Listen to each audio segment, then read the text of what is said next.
اعوذ باللہ من الشیطان الرجیم بسم اللہ الرحمن الرحیم۔ السلام علیکم پیارے بچوں، امید کرتی ہوں سب بچے گھر میں خیریت سے ہوں گے۔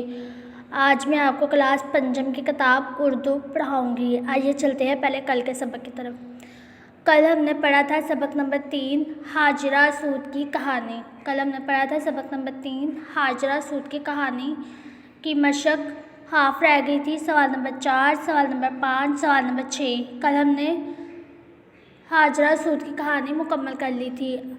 کل ہم نے پوری مشق مکمل کر لی تھی۔ آج ہم نئے چیپٹر کی طرف چلتے ہیں۔ آئیے چلتے ہیں سبق نمبر 4 کی طرف۔ آئیے چلتے ہیں آج کے سبق کی طرف۔ آج ہم پڑھیں گے سبق نمبر 4۔ سبق نمبر 4، خدمت خلق ایک عبادت۔ خدمت خلق ایک عبادت۔ آج ہم اس کی ریڈنگ کریں گے پیارے بچوں۔ آج ہم اس کی ریڈنگ کریں گے اور اس کے خاص الفاظ کے الفاظ معنی۔ آئیے چلتے ہیں اس کی ریڈنگ کی طرف۔ اللہ تعالیٰ ان لوگوں کو پسند فرماتا ہے۔ اللہ تعالیٰ ان لوگوں کو پسند فرماتا ہے جو اس کی مخلوق سے پیار کرتے ہیں۔ جو اس کی مخلوق سے پیار کرتے ہیں۔ مخلوق خدا کی بھلائی کے لیے کی گئی۔ مخلوق خدا کی بھلائی کے لیے کی گئی کوشش خدمت خلق کہلاتی ہے۔ کوشش خدمت خلق کہلاتی ہے۔ اسلامی تاریخ میں خدمت خلق کی بے شمار مثالیں موجود ہیں۔ اسلامی تاریخ میں خدمت خلق کی بے شمار مثالیں موجود ہیں۔ انہی میں سے ایک واقعہ مسلمانوں کے تیسرے خلیفہ حضرت عثمان رضی اللہ تعالیٰ عنہ کی شخصیت سے متعلق بھی ہے۔ حضرت عثمان غنی نے تمام زندگی اپنا مال خدا کی راہ میں خرچ کر دیا۔ اپنا مال خدا کی راہ میں خرچ کیا اور لوگوں کی مدد کی۔ نبوت کے 13ویں سال جب مسلمانوں نے مکہ مکرمہ سے مدینہ منورہ کی طرف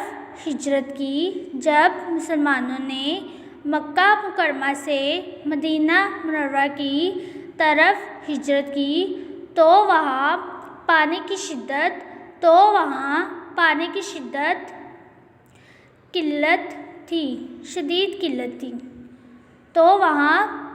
شدید قلت تھی۔ لوگوں کو میٹھے پانی کے لیے دور دراز مقامات کا سفر کرنا پڑتا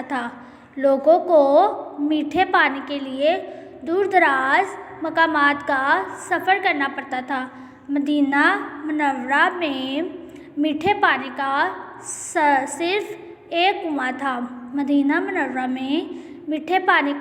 صرف ایک کنواں تھا۔ اس کنویں کا نام بئر روما یعنی روما کا کنواں تھا، جس کا مالک ایک یہودی تھا۔ وہ یہودی مسلمانوں کو مہنگے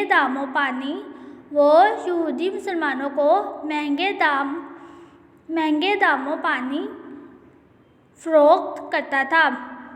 مسلمان ہجرت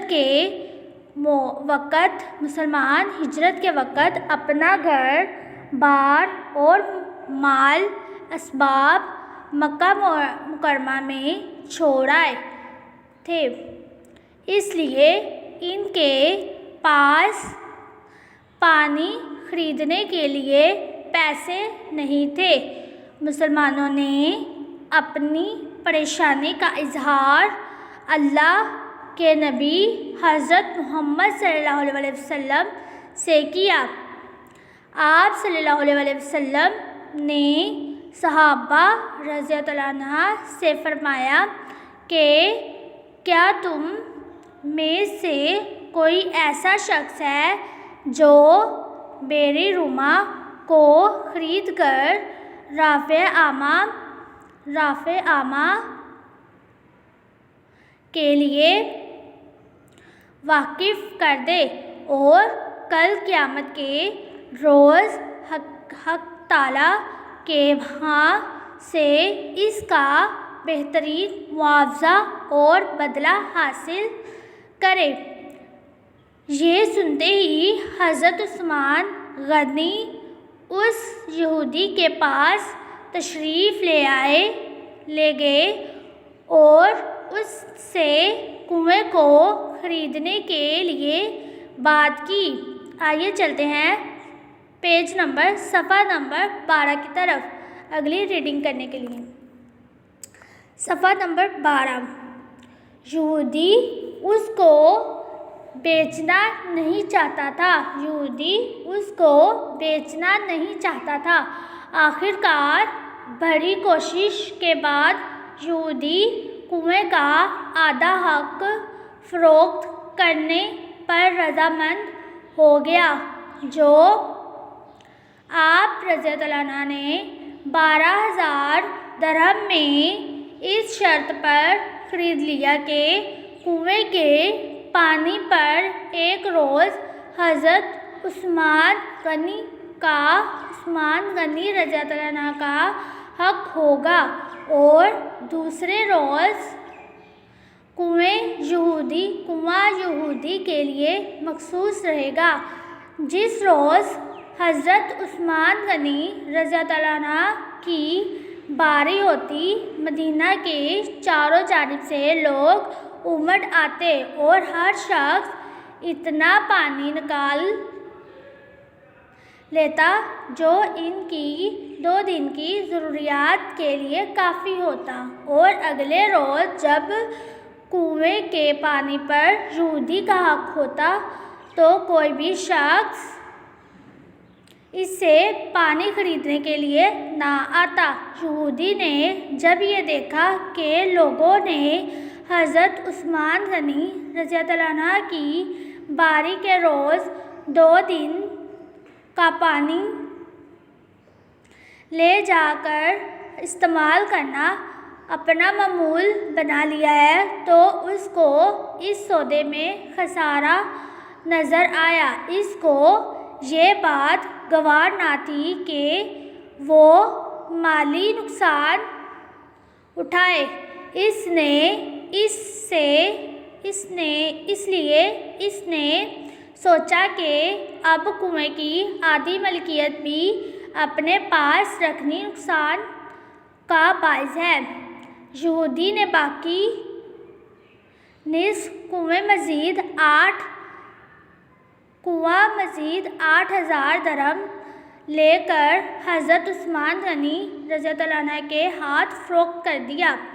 اس طرح 20,000 درہم ادا کرنے کے بعد اب یہ کنواں حضرت عثمان غنی رضی اللہ عنہ کی مکمل ملکیت بن گیا، چنانچہ اس کا نام بئر عثمان رضی اللہ عنہ رکھا گیا اور عام مسلمانوں کے لیے واقف کر دیا۔